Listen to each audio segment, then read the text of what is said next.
to item 3, but I'm just thinking that we should move to item 4 and deal with that first, and then we'll come back to the methodology for annual plan hearings, because unusually we're going back out for hearings on our annual plan because there are substantial changes from the plan that we went out and consulted on at the beginning of the year.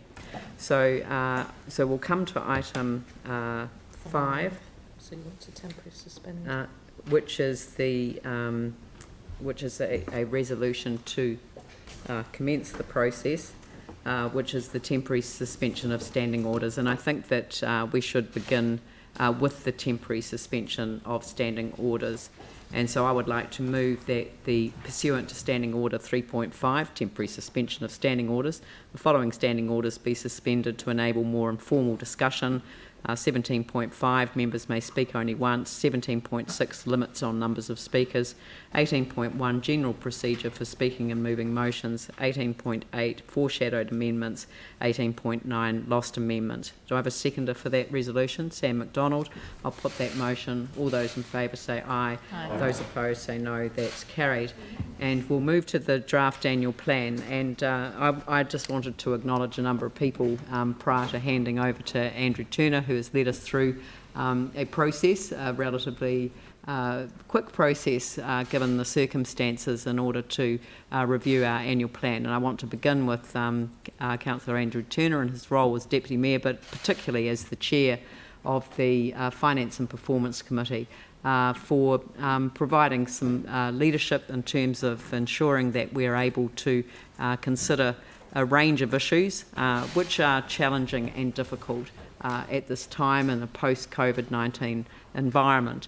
So I'm going to ask Andrew to speak to the process that we've been through in order to get to this point, and also to acknowledge the fact that we are on a bit of a journey, that we have agreed as a council to extend the time that is available for signing off on this plan. So rather than signing off by the end of June, we'll be signing off at the end of July to apply from the 1st of July, but it does enable us to get into place all of the processes and to apply the decisions that we make as a council. I also want to congratulate staff, and it was actually, but to acknowledge all councillors actually. So maybe I should start with acknowledging all councillors for playing a role now, but actually for setting us up in a position where we were able to achieve quite a lot that we wouldn't have been able to achieve before if we hadn't made the original decision to improve the way that we do our long-term plan. And the most important decision that I think this council has made so far has been to ensure that, not just for now, but for the future, long-term plans are actually based on really high quality advice, which enables people to see exactly what levers are available, how they can be pulled, what capital items on the capital program can be deferred, what impact that has on budget, what can be brought forward, but right down, instead of at the program level, which is where we were in the past, right down to the individual project level. And this is an extraordinary piece of work that has been initiated by the council in order to do better than we ever have done before, and to enable us to be in a better position to engage with our community in a meaningful way, where people can actually see where their rates dollars go and what the impact of some decisions have over the impact of others. You know, the understanding that people now have that the capital program does not equal the operational expenditure, that $100 million of the capital program might represent 1% in rates, whereas $5 million of the operational expenditure represents 1% in rates. So people are starting to understand that you might be talking about vast sums of capital expenditure, but just by wiping that off the balance sheet, as it were, it doesn't have the impact on rates that the operational expenditure does. And we've also had a lot of consideration around the impact on the wider contracting industry, and we've heard stories actually of contractors who are literally saying to the people that employ them, councils and others, we're prepared to do things differently, we're prepared to cut our costs to suit your cloth, and you can get better value out of a different approach to contracting as well. So all of these things sit in the background of a process where our council is in a much better position to engage with its community and with its contractors and with the wider opportunities that exist with central government, for example, for co-funding arrangements. So it's been a very short process, this one, but I have incredible confidence that the tools that have now been created, which we're almost road testing now on the annual plan, are going to stand this council in very good stead as we go into long-term plans into the future. So thank you to councillors for supporting a change in the way that we do things around here. Thank you to our Chief Executive for providing some leadership within the council to ensure that, and thank you to the staff of the council for working so hard to road test something that we didn't think that we would be road testing this year, but have to because of the circumstances that we're in. So I'll hand over to you, Andrew, and if you could take us through the process that we've been through, and then you can hand over to Dawn rather than coming back to me, and she can take us through the process today. Thank you. Thank you very much. So I'll start by setting the scene as to how we've arrived at the proposal which is in front of us today, and the huge amount of work that's been done in a very short time. We know that we're in a challenging and unprecedented situation, and in particular, the way in which things have changed since the draft annual plan we approved earlier in the year shows the scale of the work that we've needed to do to get to today's proposal. In particular, the huge difference in the level of CCHL dividends, the cost to the organisation of the COVID response, and the broader cost to the city and to the community, both economically and socially, of the COVID situation. It's fair to say that there are still significant unknowns in what remains a very fluid environment, the speed of the recovery, what a new normal might look like, what further government intervention and contribution there might be. Even the duration of this level 2 that we're in at the moment remains uncertain. And of course, all of these things have an effect on our budget and what we're able to deliver and how we're able to deliver it. So over a very short time period, we've worked collaboratively amongst ourselves as governors, but also collaboratively with staff. First of all, to set parameters, in particular parameters around not wanting to trigger an amended LTP process with the associated time and resource and expense. We have certainly taken the view that we want to come with a clear proposal to the community as soon as possible, to create certainty and allow for the conversations that need to occur, rather than having something that flows on for several months and all of the uncertainty that would have surrounded that. So one of the first parameters we set was that we want this to be a revised annual plan process, not an amended LTP process with all of the requirements for audit and other requirements that would have needed. We've spent a lot of time looking at our capital expenses, transport, water, community facilities, other capital areas, what council will build and the capital improvements that it'll make, line by line, focusing not just on what's affordable, but also on what's deliverable in the current environment. We spent a lot of time focusing on operating expenses, what the organisation does, the wide range of services that we deliver. But in particular, we've been looking for efficiencies and savings which are achievable in the next year, this annual plan year that we're talking about, realising that there are many other matters that will quite rightly be raised and discussed as part of the long-term plan process. This has led to a consideration of scenarios that all of the information has been considered as a part of, and then recommended scenarios which are considered workable within the parameters that we had set. A number of options for consultation have been set out and are in today's paper. Rather than going out with just one option, we're looking at a number of options. There's choice there. And that will lead to consultation documents, which sets all of these considerations out clearly in a way which is easily understood, so that we can really engage with the community and the community can really engage with us, so that we can consider well-informed feedback from the community in what I acknowledge is a relatively short time that we've got available. I'd also like to make some acknowledgements, because what we've been through has been a lot of hard work, but also has been, in my view, an excellent process. As I mentioned earlier, there's been a very collaborative approach. The breadth of the detail and the huge amount of information provided by the organisation certainly needs to be acknowledged. The methodical and organised way that we've considered that information and responded to it. The amount of time and effort that elected members and officers have put in. This has involved working evenings and weekends, a huge amount of work, an unprecedented amount of work. So I'd like to acknowledge in particular the huge amount of work of staff, not only the finance team, not only the executive, but people right the way through this organisation. We've had the opportunity to consider a full spread of options.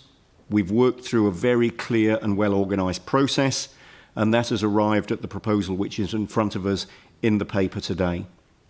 The level and the quality of information and the level and the quality of the way that we've considered that information has felt quite different from the way that we've done this before.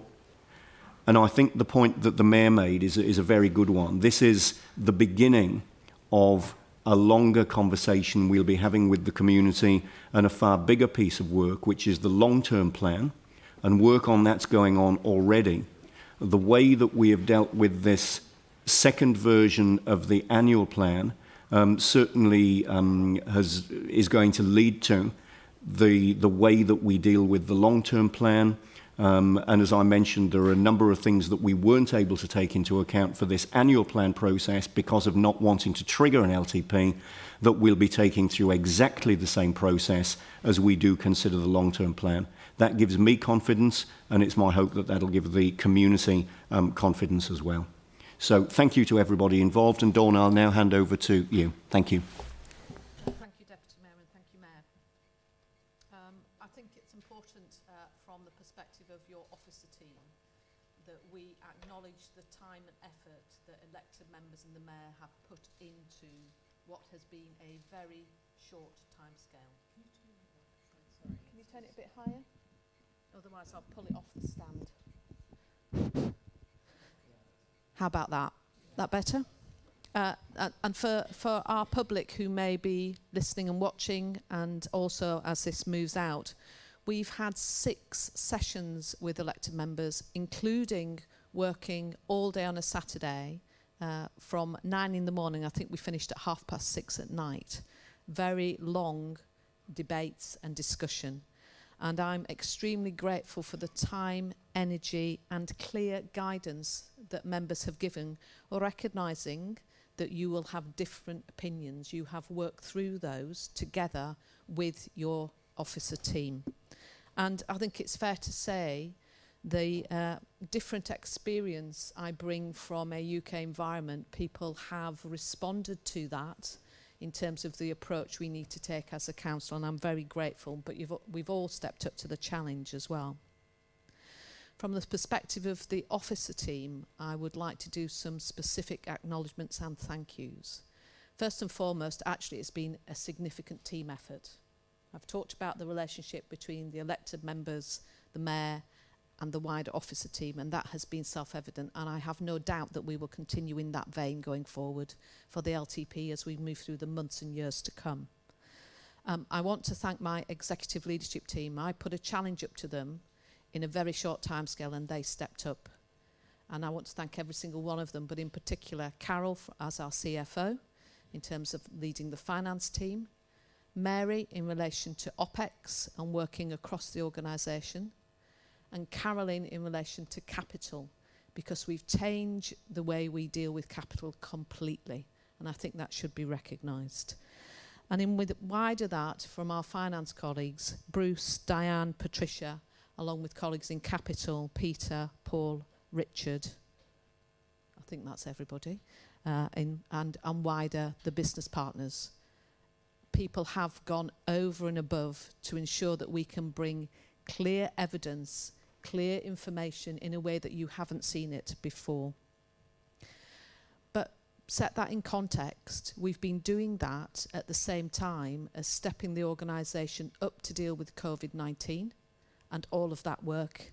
And as our heads of service, they have been the people who have been doing that as well as this. And at the same time, we've been driving the work on the LTP. We haven't stopped, and I think it's important that we see that. And then behind the scenes there are loads of people, whether that's our comms people, Joss, Di and Katie, who will be working many hours to get that consultation document right in plain English that our public can understand. Our governance team, John, Megan and Joe, who have been here time and time again, and Ian from our legal side, and the support staff that underpin all of that. I want to personally thank them for the effort and time and drive that they have put in. Because in what has been 4 to 6 weeks, we have turned the approach upside down. And we made a commitment to members that we would give you everything we possibly could in the timescale. And things have changed every day. You've given us guidance, we've responded to that, and we've brought it back. So what has been different? I think it's about the rigour. It is the evidence base. We've listened to the issues you've had in the past and we've tried to bring changes to that. And we know we won't have got it 100% right, but we will keep adapting it. But in particular, it is understanding the interrelationship between CapEx and OPEX, which has been a challenge for you over many years. We're bringing that to bear. You've responded to the view, and we have not hidden behind the fact on the capital programme where we have consistently overpromised and underperformed. So as a result, we have brought you forward a view on the capital programme whereby we can bring you a realistic one, but does not underpin the work we want to do in assisting the recovery of Christchurch, and we've tried to balance that. And from an OPEX perspective, we have gone through the budget. It won't be the end of it. This is only the start, but we've tried to find things that would not trigger the LTP. So what would I say finally? And I think that comes back to the issue of guidance and for clarity in relation to the consultation document. And this again is for our wider audience and not just the members. You have said that you wish us to consult specifically on 3 additional areas as specifics. 1 is on glyphosate. 2 is on excess water usage charges. And 3, the ability to increase the strength in community funding by 5%. When we put those things into the consultation document, which will be released after you have seen it and approved it on the 12th of June, we will make sure we have the specific figures, the percentage, and the potential rate impact or other methods of dealing with those matters where appropriate. So I would just like to hand over to Carol Ballett, my CFO, to just take you through some of the elements in relation to the principles and then the scenarios. Thank you.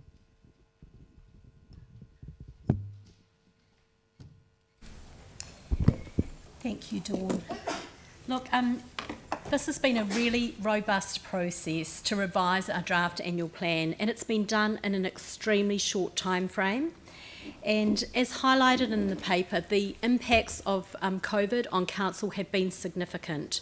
So there's a significant impact both on the CCHL dividends we receive, but also on our own council revenues. In early May, we gave you as our councillors an update on the financial situation, and then over a series of 6 workshops, really detailed workshops. We've worked through with you on the OPEX, on the CAPEX, on the borrowings, and I'd really like to just thank and acknowledge you all for the dedication that you've shown in working through what has been some quite detailed information, and the advice and feedback you've given us when we've put up options around OPEX savings, when we've put up, and we've had robust debates around which capital programs we can actually deliver in this annual plan year. So deliverability of the CAPEX and achievability of the OPEX savings have been key things that we've debated over that 6 weeks.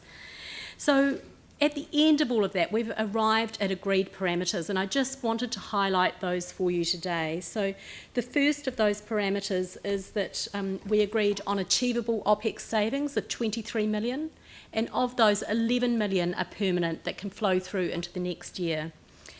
We agreed on capital program of 400 million, plus the Metro Sports and the multi-use arena. So that took our total program to 518 million. We looked at rates and rent relief, and we talked and agreed that that would be covered out of the Capital Endowment Fund so that it wouldn't be a burden on other ratepayers. We had detailed discussions around borrowings, and we discussed the change or the proposal from LGFA of moving the covenants from 250% up to 280 and the impact that would have on us as council. We talked about the importance of headroom and making sure we've got sufficient flexibility that if there is another event, we could cover our first 40%. Now, in normal situations, we wouldn't be looking at borrowing to cover our OPEX costs, but this is not a normal situation. And so what we're recommending is to borrow short term for 5 years to help us through this immediate issue. That does result in an unbalanced budget for the current year, and we're confident that that is prudent given the circumstances and given that we know that that will be fixed by the next financial year. So when you do the final annual plan, there will be a resolution around that. I wanted to talk you through the 3 rates options just to make sure we're all really clear of where we landed. You know we had a huge range from 0 to 6.5 and lots of variations in between, but where we've landed is on the 3. So I'll just talk you through those briefly. So the preferred option is the 3.5% rates. The second one is at on the preferred one, that is based on the LGFA proposal going through on the 30th of June, and that's a really important point to make. So 30th of June, LGFA shareholders meeting, if that goes through, then we can go with our preferred option and the debt covenants be up to 280. If that doesn't, we then will have to default to our option 2, which is the legally required option under the existing 250% LGFA covenant. And then you have option 3, which is at the 4.65, which was the original draft annual plan level that you consulted on. Now, on the table that's in the document, the key difference between all of these is not the OPEX savings, it's not the CAPEX. You've signed those parameters off. The key difference is around the level of borrowings. And so, and the level of borrowings then impacts on the peak debt ratio, which is now in 2026, it was 2024, but it's now 26, which gives us more flexibility, and also on the level of headroom. So we've had some really good, robust debate in arriving at these options for you. And I'm really conscious that with the short time frame they were prepared within, there will be some minor tweaks to the appendices that we are going to need to fix over the next couple of days. And so we will be coming back to you on the 11th with the consultation document, and that will be considered separately. We will be, there is a resolution specifically in there to allow us to make the changes, and one of those changes is in Appendix F, where we talk about the heritage grants, and so we haven't quite got that worded correctly. There's a number of other little tweaks that we will get all of those fixed for you and get those right before we go out to consultation. So this revised draft annual plan that you have, it does address the immediate impacts of COVID on council and on our financials. It does provide for a lower rate increase than what we signalled in the original draft annual plan, and it started the conversations and the depth of analysis and conversations and discussions with you as councillors that will actually help position us for our long-term plan. So over to you. Thank you. I think I'll open it up for questions, and I'll just begin with one. The question is that in relation to the consultation document that's coming back, will that include the other options that we discussed so that people can see the detail of what they would mean, you know, so rather than presenting them as options, but presenting them as detailed analysis of what we looked at to consider them? Yes, it will, Mayor. Oh. Okay, thank you. Anyone else got questions? Sam McDonald. Thank you, Carol, and that's probably a follow-up to Leanne's. Under 1.32 on page 8, it talks about the number of other options that were considered, and it says, in the interest of transparency, those that were not supported in discussions are summarised below. The 2.99 that we didn't, well, that a majority didn't support going out to consult on isn't in there. Is that just an omission, or...? As you know, Sam, we looked at a wide range of options. What we've put in the paper is the 3 that are in there, plus the 2 extremes, the 0 and the 6.5. The 2.99. You know, we had a 2.84 at one stage. We had the 2.99. We had a really wide range. So we went for the 2 extremes, plus the 3 in the middle where... Right, because it's just the 2.99 is the only one that... It will be in the consultation document. It's just not in the report. No, I don't know why it's not in the report. There is the 3.99 and the various others. Yeah, but 2.99 was the only other one we voted on. Yeah. Fair point. Yeah. We'll make sure we look over our every single one. Cool, thank you. Thanks, Carol. Aaron Keown. Just first questions on the rating, because there'd been a bit of public discussion around the 0%, and then in the document we say to the public that this option is in conflict with central government policy, this is 1.36, on New Zealand economic recovery. Did we receive that in writing, or was that a soundbite from the media? Because I've not seen that in writing, that we weren't allowed to go to 0. You'll recall in some of the early briefings we gave you that, and I do believe we sent through the LGNZ advice to you, put those documents on the big tin can. Okay, because if that's a direction from government, I think the public should see that document as well, just because of the number of people that were asking for it. Because there's no point in us going out for consultation and the public coming in and saying, oh, you should still be going for 0, if the government have written to us and said, no, you are not allowed to do that. I don't believe that the government wrote to us, but I think what Carol's saying is that the LGNZ advice was based on their discussions with government. So I agree with you that we should actually quote the source of that information in the consultation document. So that will be very important, Carol. I'm aware there were 2 ministers who publicly spoke about this. Yeah, so they were media soundbites. Yeah, they weren't media soundbites. They were actual quotes from ministers themselves. And I'm assuming that is backed up by a policy position by the government. But you're right to ask it, and it's a perfectly appropriate one to ensure that we are very clear about that in the consultation document so people can see exactly that. Yeah, so if it is policy, then yeah, if we can publicly show that would be good, because I would have thought at this time fiscal responsibility was key, but obviously not. Leanne, can I just add further to the original questions and answers, just to remind councillors, and Ian's just left the room, that the consultation document can only reflect the decisions that you make today on the annual plan. It can't introduce options that aren't part of the decisions that you make. So just to be clear on that point. I understood that the consultation document was going to provide all of the information about the other options so that people could see what the information was. Whether it's expressed as an option, that's not the issue. The issue is that the factual information will be made available to the public, and I'm afraid I don't accept that that's precluded from any consultation document that I've been aware of. Maybe we just need to be clear on when we're talking about options, are we talking about the 3 options, or are we talking about I'm talking a wider about range? the options that were considered by the council in relation to all of the advice and support and information that we have received, and all of the information that we've taken into account.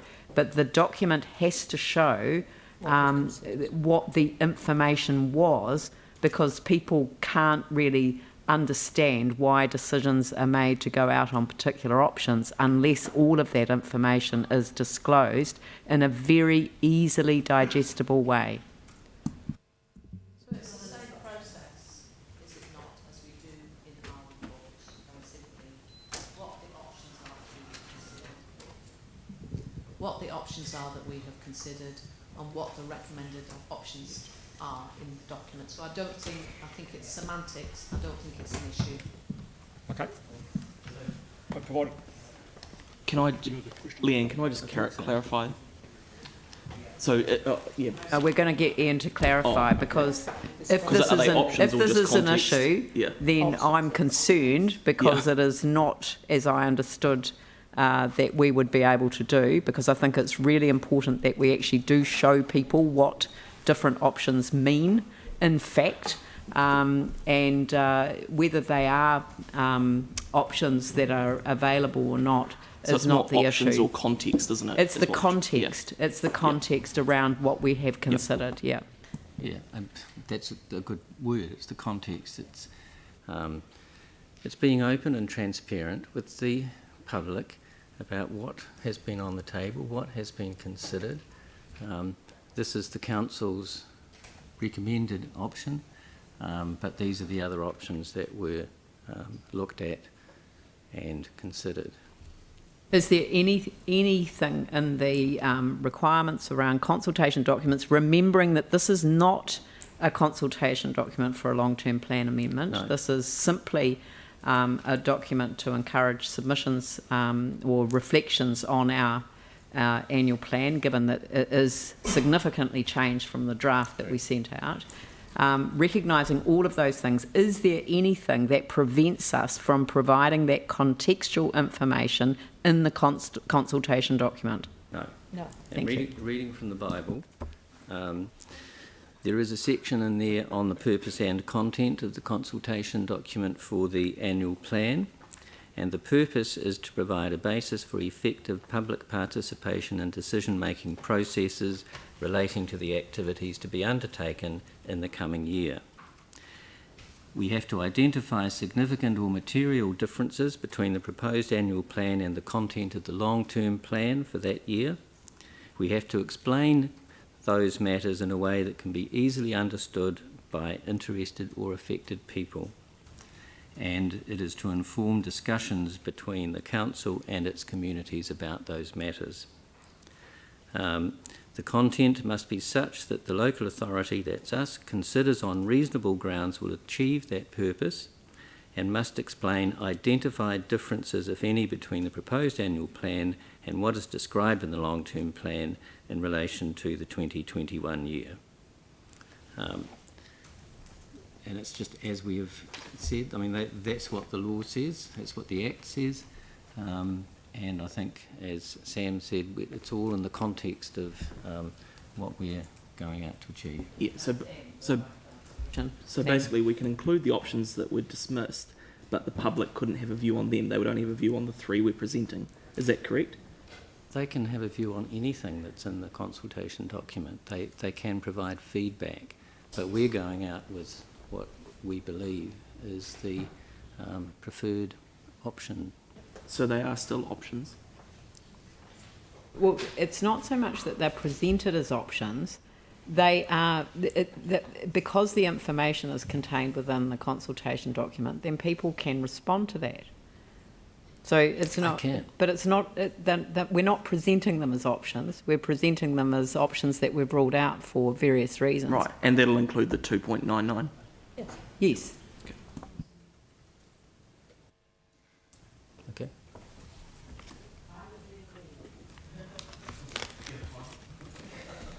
Okay. Right. Are there any other questions? Aaron Kewen. I just had one around the water, the targeted rate around the water, because I've always been a fan of charging by how much you use. That makes sense because it's more environmentally sustainable. But as I did my research into it, it led me to the UN and the human right to water and sanitation, which was signed off as a resolution 64292 in July 2010. And it says that in there, if water should be affordable and that it should not exceed 3% of household income. And in Christchurch, we charge, so for excess use that would make sense, but our base rate, the way we charge water, is based on capital value, and a retired person living it might be asset rich but cash poor, can be charged $4,000 by our council a year for water, but according to the UN shouldn't be paying any more than, if they're on their own, $661 or $1,017 if they're a couple. Sorry? Yeah, I think that... 4,000 in my ward if you live in Clearwater. I'm just so overwhelmed at you raising a UN convention, Aaron, that it will take a moment to absorb the significance of your contribution by way of question. I just wonder whether it's just a purely an equity issue, and the thing is that the thing is that at the moment under the legal framework that exists, that those individuals can claim back under the rebate scheme that the government funds a proportion of the rates that they pay. Yes, but I don't think it gets anywhere near what's suggested here. I don't know whether it does or doesn't, and I don't know that it is a question of an individual entitlement or whether it's across the board. So I don't think that we need to have a legal view on the interpretation of a UN convention as it applies to a generic issue. So, because the issue that we're raising here is not the charging for water within the context of our rates. It's to lift out the top 20% and to say to those that you are using more than everyone else, and we're going to charge you based on your usage beyond the 20%. So not the standard rate, just for your usage beyond the 20%, which will achieve the intention, which is to actually reduce usage. And what we heard from our water staff was that the advantage of reducing the waterage is that we can get in and fix that part of our infrastructure that we still need to resolve in order to get to chlorine-free. And I totally agree with that. It's just that when I was looking at it and then saw the rating scale, and then thought, because for a long time, I've received letters and emails from elderly people who strongly complain about this and felt that it was inequitable. I'm very much of the view that, and I'm pleased to hear that so many people are such followers of the UN conventions. It's just great. But what I'm thinking is that the answer to part of your question is something that I feel strongly about, because surprisingly you and I have been looking at similar things about what it is that we could do to resolve what does seem to be an equitable situation where property values are the only way that we acquire our income. And that to me is a fundamental funding flaw of local government in New Zealand. 100% and agree. Government after government has tried to solve it, and they've set up, the productivity commissions, the most recent ones, to look at it. And every 10 years, a government looks at this, and every 10 years, a government fails to resolve what is fundamentally flawed about funding local government in New Zealand. So I'm totally with you on this. But I'm actually wondering whether, as part of this process, we ought not to send a very clear message to central government that we want them to expand that rebate scheme so that central government uses its taxpayer base to actually resolve some of the fundamental flaws, the extreme flaws that exist around low income and high property values.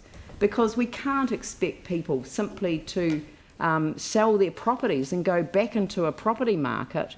What they sell in is what they buy in order to address a fundamental flaw around property values. For older people, we do have a system whereby they can put their rates on their property value, essentially, and it is resolved at the when they pass away or when they sell their property.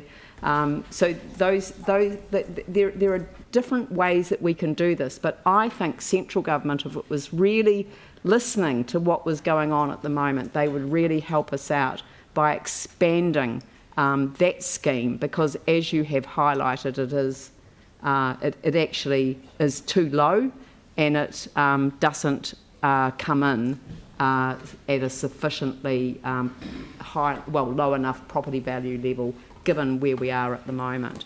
So I don't know that your question needs answering from a staff point of view on the UN Convention interpretation. Okay. But it's a bigger issue, and I'm when I saw it, happy. I just thought I probably should not ask it for another year. I realise it's more of probably an LTP thing, the way we charge for water, and totally agree with that. I agree. Charge for water delivery. We can't charge for water. Charge for water delivery and taking away. So but I struggle what goes to see in, what one comes family out. drinking that much more water versus another But flat full of this doesn't students. cover the drinking water. This covers the water for gardens. That's what we're talking about. So it is not drinking water that is covered at all. And I think that you'll find that that's where the convention will have been met from a New Zealand-wide basis, because it's a country convention that we sign up to. But leaving aside that lovely conversation, I think that councillors would like to contemplate in this process sending a strong message to central government that rebate scheme does need reviewing urgently, because it is too low, it is insufficient rebate, and it doesn't kick in at a low enough level. Yanni, James, did you have your hand up? No, Yanni. Thank you. Just on that, we have asked them as Welfare Fund to do some work on it as well, because they've also been getting requests around rates. So I think what's really important if we're going to approach central government is that we actually get the evidence and the information around what the demand is and what the issues are.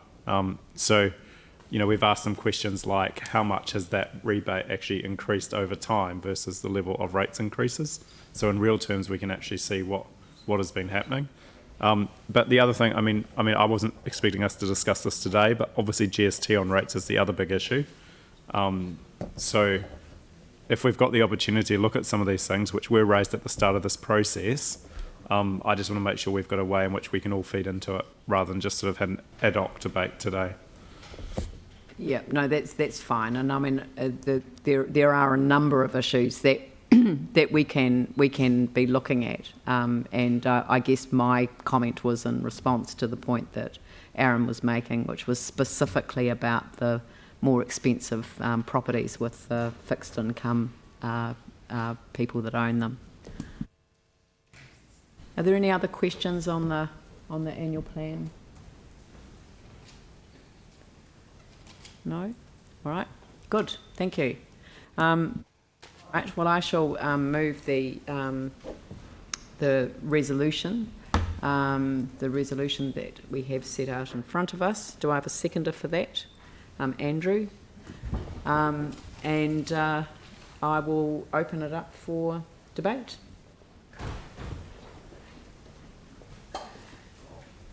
Oh, well, I'll start it off. Okay. I'll start it off. Yeah, and I'll go around the table. That's probably the easiest way. Look, thank you very much, and for the way that everyone has contributed to this process thus far.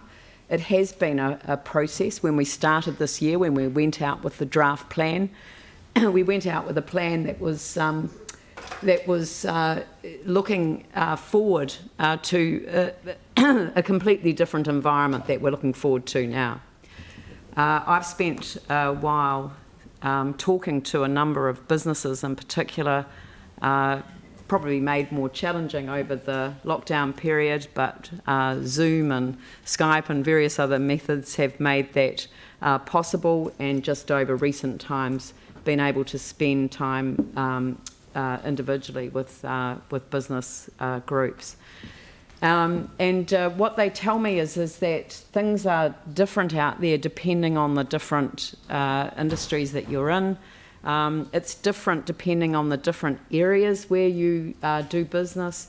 It's different on the impact that the significant number of redundancies that have already occurred and will continue to occur over the next wee while, what that does to their customer base. And so they have very much talked to me about the need for bespoke solutions that look to the particular issues that they're confronted with, and to look to see whether there are ways that we as a council can work in a more collaborative way to achieve outcomes that are good for the businesses, good for those that are served by those businesses, and good for the city as a whole. And the example that I have been using is a submission that already came in on the draft annual plan we went out with. I'm not expecting it to change, but the Central City Business Association put forward, I think, the most transformative approach to the way that we could see our central city develop, which is actually a transformative approach that could see all of our neighbourhoods in the central city develop as well, because if we don't get people living in the central city, then some of the ambitions that we have wanted to achieve will never be achieved. And the other issue is that when I looked at it, I started to think of all of those little areas around the city.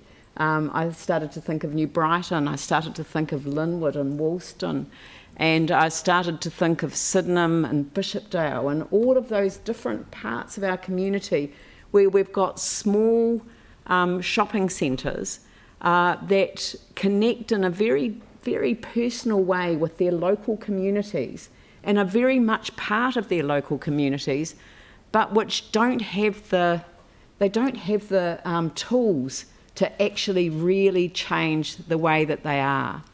And so the question that I'm asking is that in this time of challenge that we face, are we able to transfer some of the tools that the council has to our local communities, to our business communities, to work in a collaborative way to make this a better place to live? Is this an opportunity to do things differently in a way that really takes us into the future with some confidence and reassurance?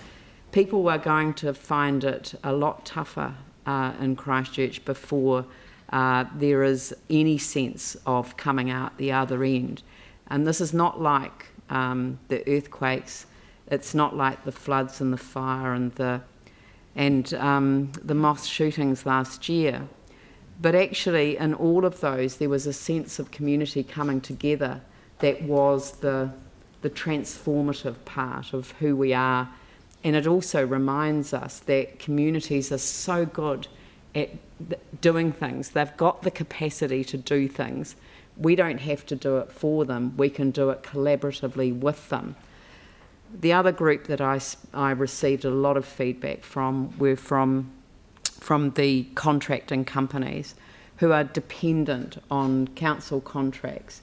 They want to work collaboratively with us. They want to make sure the price is right, but they want a pipeline of work so that they can provide reassurance to their subbies and also to their employees that there is a future for them in Christchurch.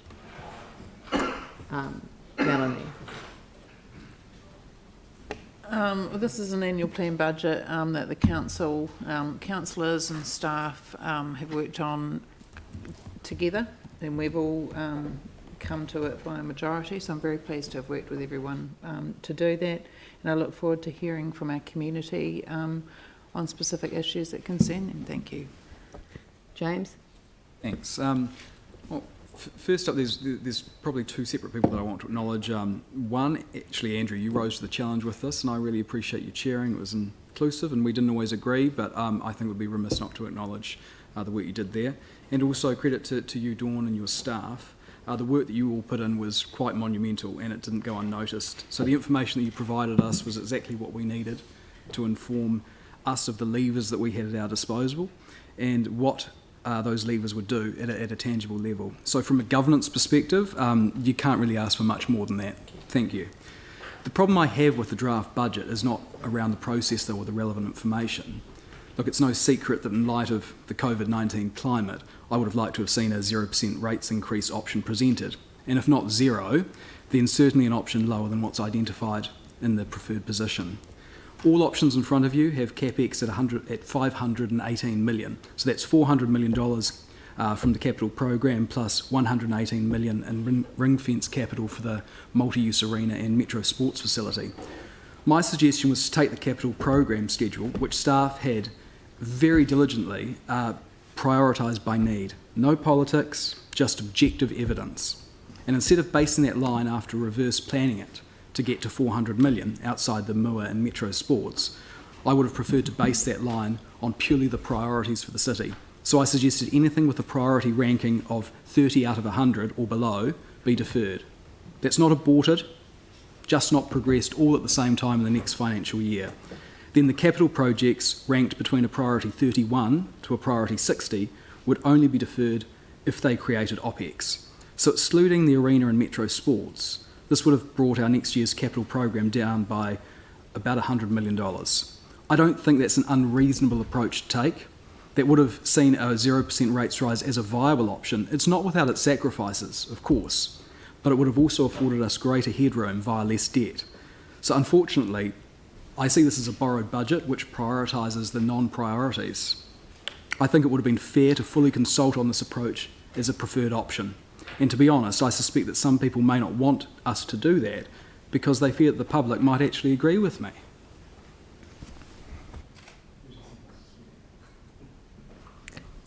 Aaron. What a strange world we currently live in. Yesterday should have been a big celebration party day. I noted way down through the Stuff articles that the South Island's now COVID-free. Most people in the room probably don't know that because it wasn't even on the 6 o'clock news. Like, what the heck? And I kind of look back at some of the great battles of the 20th century, and certainly if we'd had a win like that in World War II, they would have been celebrating. The South Island and New Zealand's done incredibly well so far, but the bit that hasn't gone well is the economy, because the stop button was pushed. It was pushed for the right reason, but now it needs a rebuild. This budget this year, this annual plan, will be possibly the most important budget, or could have been, that the council ever did. There will be recovery needed in the future, but right now people in Christchurch are hemorrhaging money. People have lost jobs, businesses are struggling. The last thing they needed was for their outgoings to go up. They told us that very clearly once the lockdown came about. I don't think enough savings have been made during the, and I will thank you as well, Andrew. I think I did question the process on the way through to make sure it was robust, and you did rise to the occasion. And I presented page after page of potential savings, which fell on deaf ears because I don't believe there was enough resolve at this table to make the savings that this city requires right now. It's not about cutting jobs, it's about being fiscally responsible. And I hope that during this annual plan process, the people of Christchurch get off their chuffs and come and tell this council about the things they don't want us to spend money on. Stop telling us about all the things you do want. My fellow councillors need to hear about the things you don't want us to spend money on. Do the libraries need brand new furniture every single year? Do the gyms need new equipment every single year? If this is a year where there's a financial crisis, there was a few cuts that need to be made. Does the red zone need street lights in it, or should they be removed? These are the debates that need to come up, and the public of Christchurch, speak up now or forever hold your peace. Jimmy Chen. Thank you, Mayor. Yes. And in response to COVID-19 pandemic and to support the central government policy on New Zealand economic recovery, as our Deputy Mayor Andrew and also the CE Dong, they both under their leadership. So we have made a lot of effort over the past few weeks to identify savings and reduce costs across the organizations. But we, based on this report, actually is the kind of three options, the comprehensive report. It's all based on a multi-layer approach that uses all the levels available to the council. So for instance, like a cost efficiency to reduce operation expenditure, to rationalize the capital work program to ensure a timely delivery, and also use a debt and standing support to repair in need. So I would like to say all these three options are all reasonable options. However, I agree with the report. The preferred option represent the best overall balance of levels offset the council's financial impact, while still moving Christchurch forward in supporting all the recovery. I think that's where we the crucial. And also this the option we can compare, reduce rates below the level set in the earlier or original draft the annual plan, but still keeping the debt ratio under the the reasonable prevent of the risk. And also the preferred option allowed enough financial headroom to give us the flexibility to respond in the near future in case they have a nature disaster happen again, like an earthquake, etc. So my view, that's a very good based optimistic problem. However, this is also the new revised draft the annual plan. So today we approved by the council. We still will go out to the public consultation.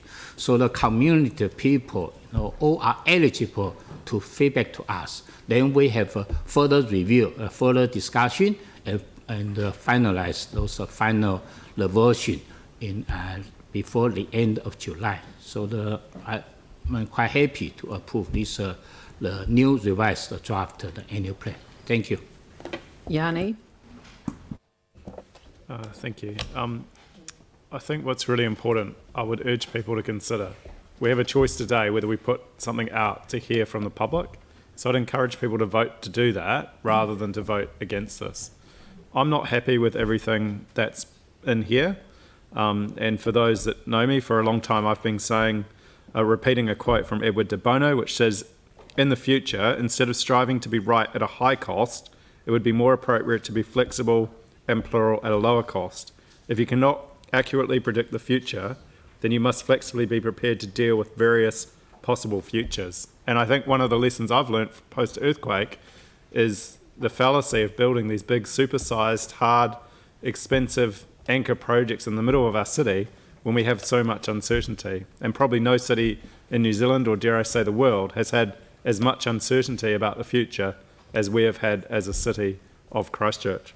So I think what's really important is that we put this out and hear what the public have to say. One of the things that's occurred to me as we've moved through the COVID-19 response at both a local and national level is that there are some people that are doing really well out of this, and there's a lot of people that are hurting. But I'd much rather target our assistance to help those that need the help genuinely, rather than put money into pockets of people who are doing really well, who are benefiting and profiting off the new environment. And I think if you looked at the government's wage subsidy, there certainly has been some what I believe is justifiable criticism that some people that didn't need the extra help are getting it at the expense possibly of those that needed it more. So I'd much rather take a targeted approach rather than a blanketed approach. And that's really a principle that I wish to put forward. There are lots of things in here that I think people will be interested in, from local projects in their local communities to the basics that we need to look and consider how we do, such as fixing the roads or maintaining the roads, parks, etc. We've got two massive anchor projects, which I know we've kind of ring-fenced, but I would hope that people will look at those and say, is now really the right time to be committing that much money to two very expensive things when we've got other priorities around things like housing, for example, and wellbeing needs around things like food and basic needs that people face. So fundamentally, I'm going to support this going out for consultation today because I want to hear what people have to say. I had a difference of opinion in terms of the timing and the process. My preference was to have a longer process where we engage with people over a longer period of time and actually have a rates freeze for the several months that it would take us to do that. We didn't agree to that as a council, so I will support this going out to the public today as a result. Thank you. Thank you. Tim Scandrett. Thank you. I want to thank Dawn and the staff for all the work they have done. It's been a huge amount of work. I'm really looking forward to the consultation process and to hearing back from our public, because that for me will be a key driver in further decisions. I do feel personally, however, hearing back from the residential survey, that the inner outer suburbs in some ways have been forgotten. We've concentrated a lot on the central city, which is absolutely right. There's a core and key to our city survival. But those suburbs that many of us represent have, through the independent hearing panel, been forced to intensify, and through that they have lost amenity with regards to traffic safety issues, etc. So I think we've going to have to hear back from those residents, and I think and I hope that we will through this process. I think through this process, and as we hear back, we will get a clear message to stick to our core services rather than the nice to-dos. So I think that will be a clear message that I will be looking for through this consultation process. The industry that I've been involved with for 40 years is decimated through COVID-19, literally decimated. And many of the workers that are ratepayers in these are in these areas, and they have a very uncertain future, and I am really concerned for that. So we must look at how we go forward. We must set a rates level that is prudent but also respectful to all residents. With regards to the multi-use arena, this is the one thing that I'm absolutely believe is crucial for our future. By the time it is finished, we will be coming out of a lot of history, and some say opportunity. I say I'm sick of it, opportunity, and we need some real clear solid ground. The economic impact that this will bring to our city is crucial for our future, and so I really hope that we will get that feedback from our resident survey. But that is the key for me. Thank you. Thank you. Sarah Templeton. Thank you. The work done so far by staff to get us to this point has been phenomenal, and I'd like to thank the CE and her team for a thorough process looking at priorities and deliverability. We have asked for this type of process before as a council, but this is the first time I've seen such excellent provision of information in an annual plan to enable informed decision making.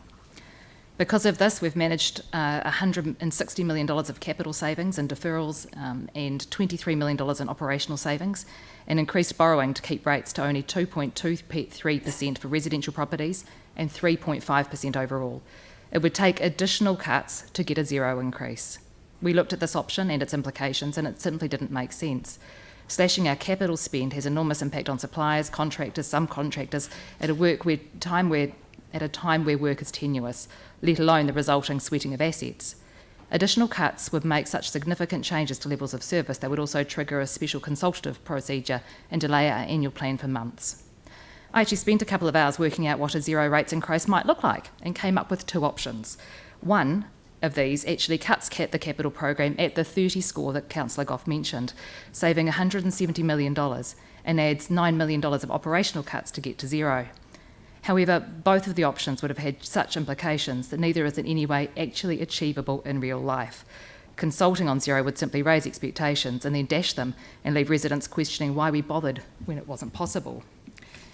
Out of interest, these include things like deferral of our wellhead program, deteriorating road assets, deteriorating wastewater and drinking water, deferral of new community projects such as the Southwest Leisure Centre, major cycleways, playgrounds and skate parks, deferral of road safety projects including intersection upgrades and safety rails. It would mean cutting community grants by 50%, closing 7 suburban libraries, not opening outdoor and paddling pools in summer, cutting the art gallery to from Monday to Thursday, increasing on-street parking charges to $4.50 an hour, reducing gutter sweeping, reducing burn mowing, reducing graffiti removal, reducing rates for emissions, cutting summer ranger staff, and cutting maintenance of the Botanic Gardens, parks and heritage. These are not achievable for the annual plan, and they are the only things that would get us, that's an option. So I've done that work. It's possible to do the work to put forward a proposal, but that hasn't been done. Residents underestimate the value of their voices, but they really do make a difference. Councillors read submissions and weigh them up alongside the additional information they have before making any decisions.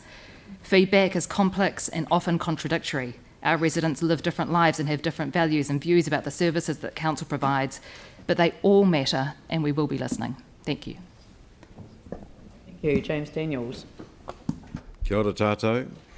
Firstly, I'd acknowledge Dawn and her staff for the tremendous amount of work that they've done in bringing us to this point, and then also my colleagues for the discussions, disputes and debates we've had over the last couple of weeks, and particularly acknowledge Councillor Turner as he steered us through this. But collectively we've done a good job in getting to a 3.5% rates increase as a recommendation, because the real effect of COVID-19 could have made it as high as 20%.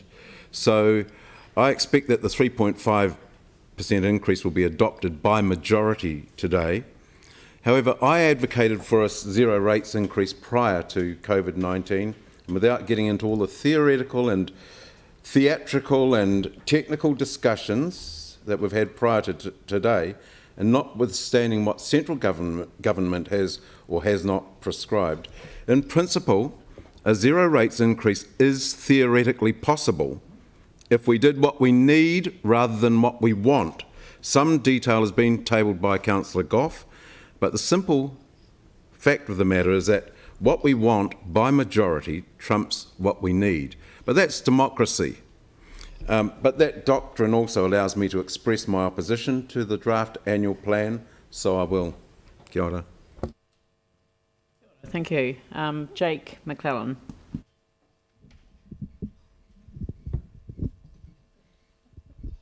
Okay, well, I won't say too much. I've exhausted my energy on grabbing the microphone. I just wanted to say, though, that I wanted particularly to thank Dawn and the staff, and particularly the work of Mary Richardson. And something you said, actually, Madam Mayor, made me think when you were talking about the Christchurch Inc. submission and the impact that those inner city shopping centres have and how woven into those communities. One of the things I'm really pleased with this annual plan is that we are starting work on fundamentally transforming one of those shopping centres. That will have a massive impact in my community. But other than that, on the plan as a whole, I'm just looking forward to seeing, as Councillor Kewen said, this is the start of a conversation with our public, and I'm looking forward to seeing what people have to say. Thank you. Mike Davidson. Kia ora koutou. Look, I'd firstly also like to thank Dawn and staff. This has been a massive effort, and to be able to turn around an annual plan in such a short time frame has actually been a really great service to the people of Christchurch. I'd also like to acknowledge my fellow colleagues who actually recognise the importance of community during a time of crisis and the need to focus on recovery. Like so many households and businesses, the council has also taken a massive financial hit, impact of $90.5 million since we signed off the last draft annual plan. No changes to that plan would have seen a rates increase greater than 20%, which we all know is totally unacceptable. And the way we respond now will either help or hinder the people of Christchurch. We've used a multi-layered approach. We've cut operational expenditure, refined our capital program, and we've had to borrow. This has allowed us to land on a rates increase that for the average home is only 2.23% or $1.19 a week. We have the right balance to ensure that we remain financially prudent, provide the level of services needed, and deliver our capital program. This will not hurt our city now, and it will not hurt the city moving forward. This sets us up to do what we need to do for the long term and work on a long-term plan that will deliver low and sustainable rates year in, year out. If we don't do that now and actually put out, say, a 0% increase, we will struggle to actually deliver a long-term plan with sustainable rates. We have all been presented with the information, and it is clear 0% increase is not realistic. Continue to trim the edges, which is all I've heard from my colleagues that want 0%, will not get us close to zero. Trying to achieve zero while staying financially prudent will potentially mean shutting all our community pools, libraries, not delivering a capital program, and that includes repairing our roads, and it will trigger a long-term plan. It's just not realistic. Our communities need our support, and zero would have gutted them and hindered economic recovery.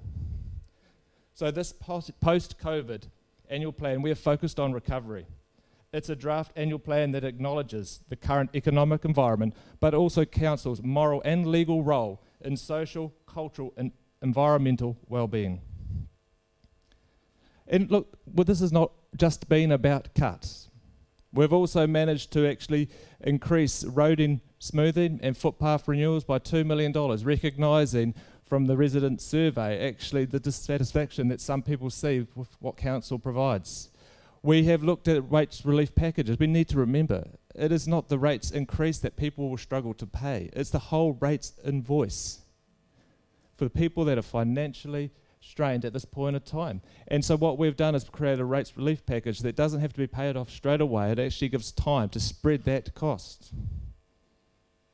I look forward to actually listening to the people of Christchurch, to hear their views, and this is the point of the draft annual plan. We're not signing off today a 3.5 rates increase. This is the preferred option, and we're going to hear from the people of Christchurch what they think. But we need to be honest with them.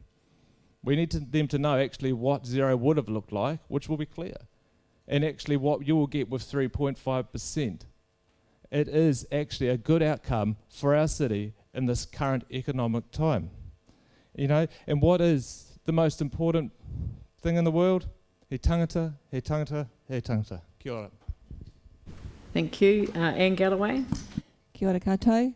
I'd also like to congratulate Dawn, Andrew, our staff and our fellow colleagues, my fellow colleagues for the hard work that has got us to this place today. Despite our different views, I believe we've all come here with the best interests of our residents and achieving that at the very heart of what we've done. And starting from a point of, as someone said, of looking at a 21% rates increase to actually just get us back to where we were pre-COVID with our 4.65 rates increase has been nothing short of a miracle in the short time that we've been able to do it. And the options that we are going out to the public in this document will be achieved without sacrificing levels of service, without accessing equitable access to facilities, and most importantly, without chopping jobs, without causing unemployment. This is significant in our city's current situation. We must keep people in jobs, and I'm sure the UN's got something to say about that in terms of the right to meaningful employment.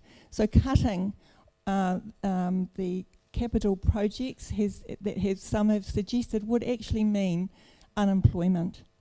So I'm particularly comforted, as Councillor Mike Davison has said, with the inclusion in the rates relief package in this document. And I'm sure that its inclusion acknowledges the financial hardships that many will face and offers support in a targeted way.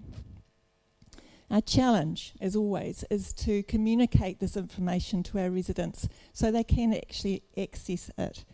And we want to communicate this information not just to those who can read at a certain level, who can read English, who have internet connection, but all those whose voices we often don't hear and who don't know how to access the services that our council so generously gives. So those are the young people, those from other ethnicities. This is their city as well, and they need to have a voice and an influence in the decisions that we make going forward.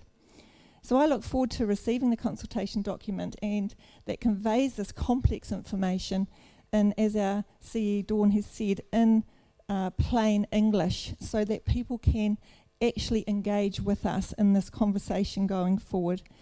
So let's vote, as Yanni has said, not today to actually go out and hear the voice of our residents, because we want to work with them together to bring about the best outcomes for this city.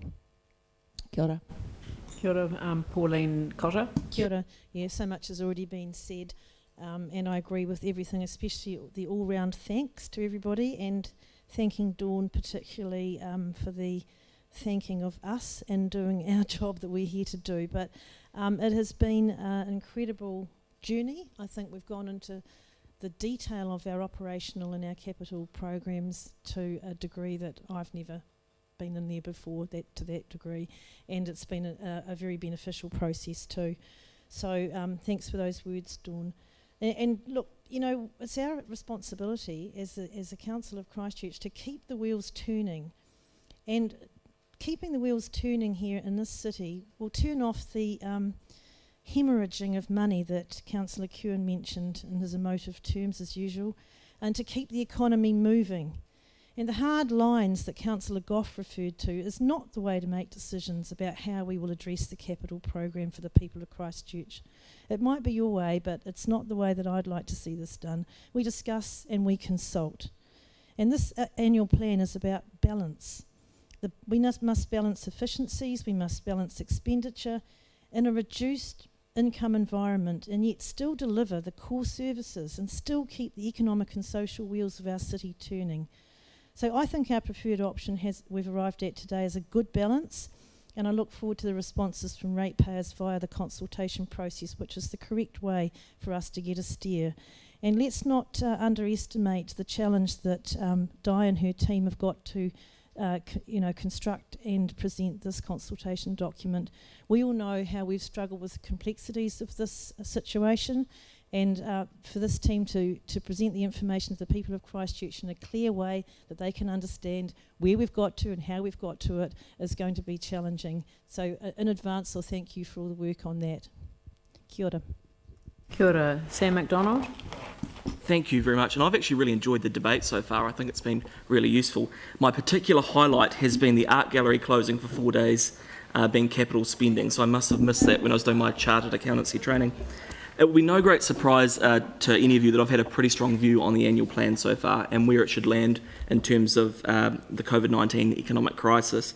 It's my strong belief that the most effective economic stimulus we can provide is the one in which we keep as much money in the back pockets of hard-working ratepayers as possible. Some have called my view inciting austerity or grandstanding. Others say I've been politicising it. That's all complete nonsense. The first draft annual plan that came out had over 500 people write in calling for a zero increase in their rates. You know, that's not me grandstanding, that's the public telling us what they want. Can I start by, after sort of that tirade, mentioning how good I think Andrew Turner has run this process. It's in stark contrast to the first annual plan that we've come through, certainly in my time as council, but credit where credit is due. I think you've been very inclusive, and no one around this table can say that they haven't had the chance to have their say. I can sit here, though, and say that, while I've had my chance to have my say, we've been outvoted on a number of issues, and for me it's the capital program and additional operating savings. I do get pretty frustrated when people say, oh, it's an extra $1 or $2 a week, and I think it does sometimes reflect that this place does become far too distant from reality.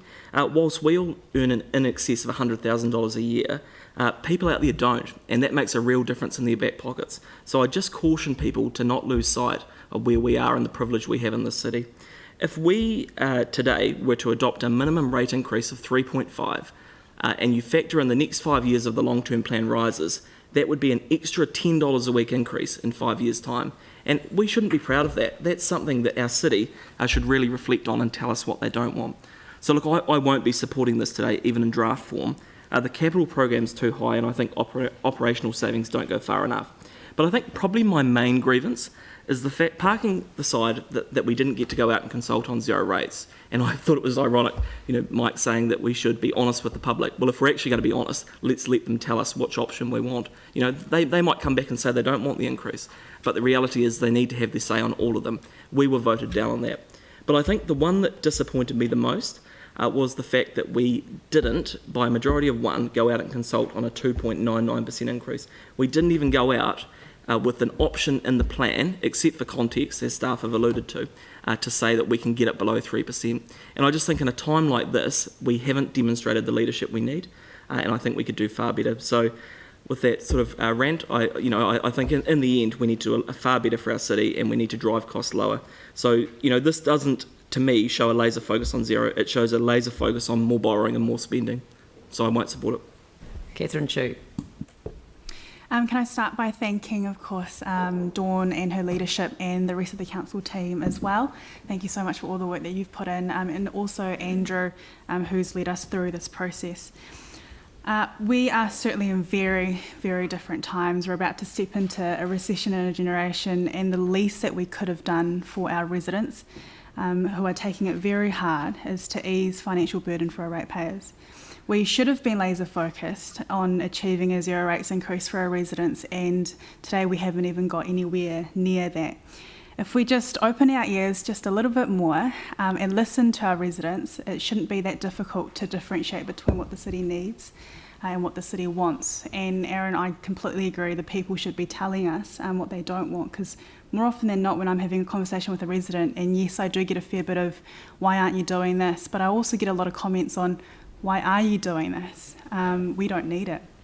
So I strongly believe that if we prioritise in the right areas, we can not only achieve a zero rates increase, but we can also deliver the services that our residents need. So I won't be supporting the paper that we've got here today. I think there should have been more options for residents to have their say on. I think it is quite disappointing that residents don't have the option of having their say on a zero rates increase, or let alone a 2.99% increase. Thank you. Phil Major. Good morning. First, I'd like to thank Andrew and Dawn, especially because they kept us on the straight and narrow. Things could have got very messy. It was like herding cats or sheep, I'd imagine. But we took long and hard about all the options, and I feel we could have drilled down a lot further into the costs, but we didn't, and I'm actually disappointed in myself that this was not achievable. Without the COVID effect, zero rates would have easily been achievable, but we got hit with a big sledgehammer. We still need to prioritise our spending and make cuts, and I'm looking forward to the LTP because I've never done one of those, and everyone tells me it's scary, so I'm sure it's going to be fun. I agree with Aaron, and in the public, please feel free to give us all the submissions on what you would like us to cut further, or things that you think aren't necessary. So that's where I am. Thank you. Andrew Turner. Thank you. A number of people have alluded to the fact that we are in a very different environment, and this plan is by necessity quite different than the draft plan that we put out for consultation earlier in the year. But in arriving at this draft, we've arrived on what's possible and achievable within the next year, realising that there's a far bigger conversation and deeper conversation we'll have as part of the long-term plan. We've focused on savings and efficiencies that can actually be made and be delivered within the next financial year. We've focused on a budget that creates certainty rather than uncertainty and anguish in our communities. We've focused on finding the right balance between affordability, delivery, efficiency, savings, levels of service, and certainty.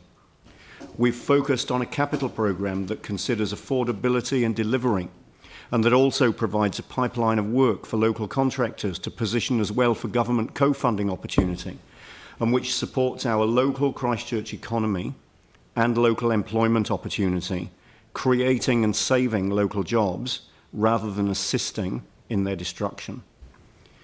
And as a key point, we've focused on not triggering a draft LTP, but getting to an early decision, early certainty by the end of July. That allows us to concentrate and focus on the big job that's in front of us, which is the LTP. And that's where a lot of the matters that have been raised by people around this table will quite rightly be discussed when we have time to do the work in detail and to produce the results that lead into a sensible 10-year plan as we adopt and go out for consultation on the LTP. So there are other big areas of savings that we will focus on, and we quite rightly will want to focus on during that long-term plan process. Our focus on financial relief has been to target that where it's most needed for both businesses and residents where there's genuine hardship. We've arrived at a lower recommended rates increase than the one we consulted on in the first version of the annual plan, despite the significant additional financial changes and challenges that are facing us, and that in the circumstances is a significant achievement. We now need to get a clear and easily understood consultation document prepared and issued.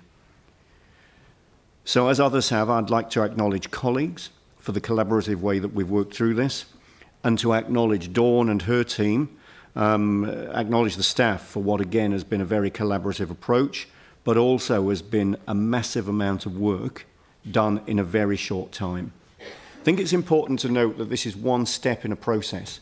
What we're putting out is a proposal, and I fully expect to hear back from the community on that proposal, and I welcome that. I want to hear informed and helpful submissions that genuinely will inform my thinking and the thinking of others around this table. So my ears definitely are open. Now is the time for us to be in listening mode, and it's my hope that the submissions that we receive will result in further changes. And of course, people can submit on whatever matters within the plan they want to, and we'll be listening to all of those submissions. So I welcome that, I look forward to that, and I encourage that. Thank you. I'll just close off the debate on this. Thank you, and I want to repeat what one of the councillors said, and that's to thank members for the quality of the debate. I actually like these debates. I always like them in Parliament when people disagree, but respectfully disagree.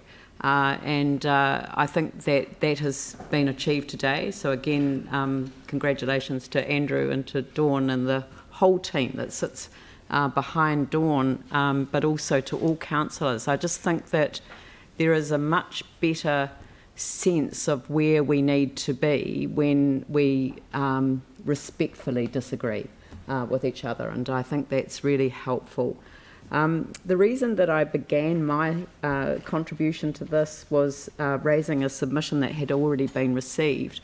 There were a number of submissions that were received when the deadline was extended, and they all sort of tended to flood in around just the issue around rates. And you'll notice that I didn't mention rates in my comments earlier, because I think that sometimes a one-size-fits-all approach can be attractive to people without understanding what lies in behind the particular process or the outcome that would achieve. Because sometimes people say, yes, I want some of that, or I want some of that, but no, I don't want to pay any more. So I think it's really important that people do understand that often with an ask there comes a cost.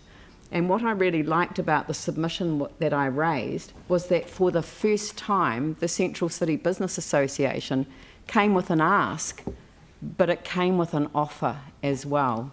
And that was to work collaboratively with council on a new way of doing things.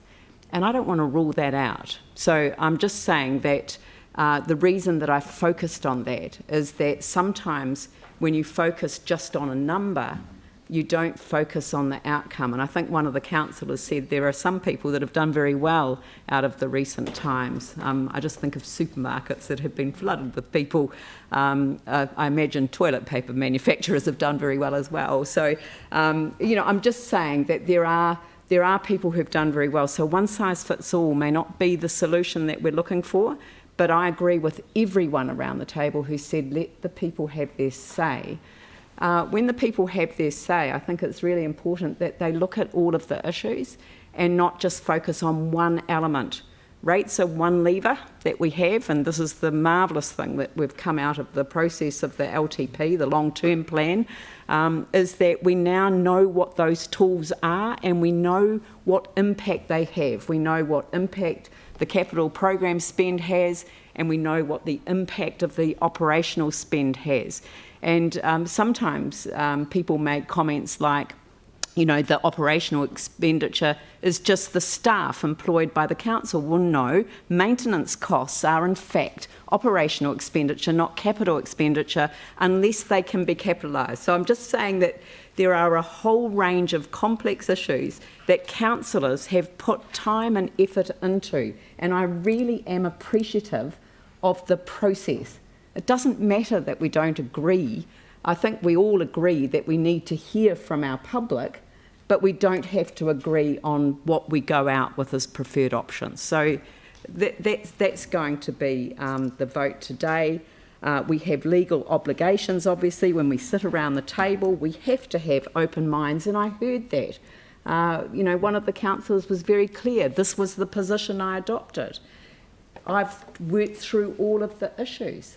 It's a position I adopt now, but it's not the same set of criteria against which I judged the position at the beginning. That is good.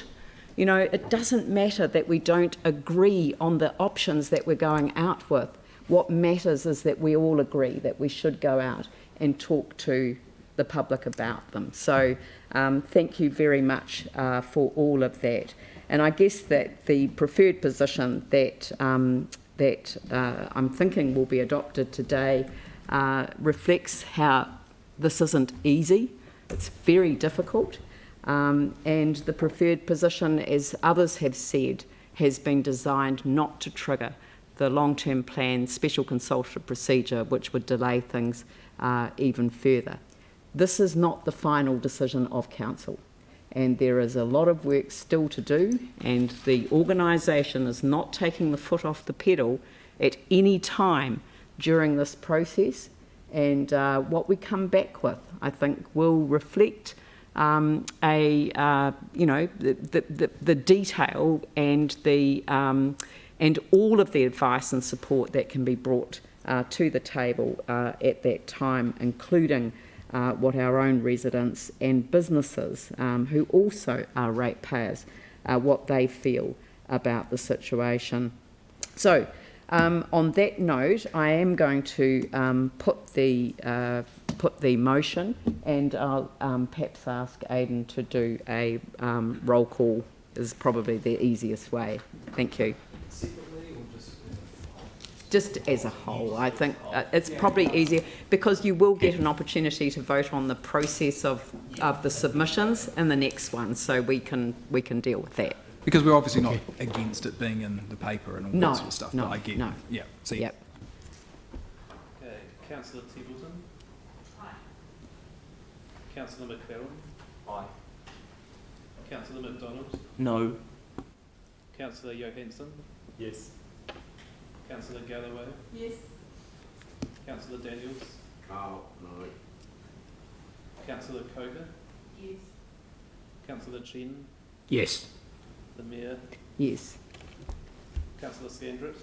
Yes. Councillor Major. No. Councillor Hill. No. Councillor Goff. No. Councillor Davidson. Aye. Councillor Cotter. Yes. Councillor Chu. No. Councillor Turner. Yes.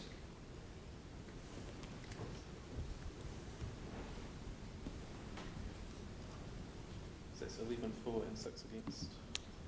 Thank you. That's carried, and we'll now move to the